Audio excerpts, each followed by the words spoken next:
দলৰ কৰ্মীসকলে প্ৰতিখন সংকল্প সমাৰোহতে সংকল্প গ্ৰহণ কৰিছে যে অনাগত দিনত দলটোক আমি সকলোৱে মিলি শক্তিশালী কৰিম, দলটোৰ হিত গৌৰৱ আমি ঘূৰাই আনিম।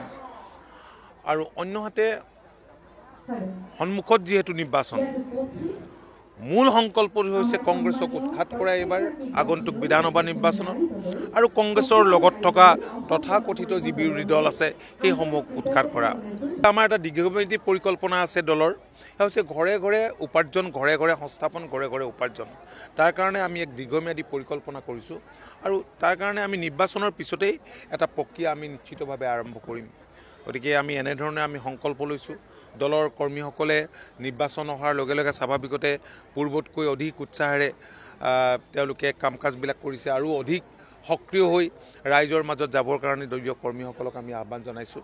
NDA এইবাৰ ৰাজ্যখনত অপ্ৰতিৰোধ্য, ইয়াত কোনো সন্দেহ নাই। নতুনকৈ চিটৰ সংকটত পাৰ্টিকুলাৰ এইখন আসন, সেইখন আসন, সৌখন আসন সম্পৰ্কত এনেধৰণৰ বক্তব্য মই আনুষ্ঠানিক আলোচনা নোহোৱালৈকে মই নিদিওঁ।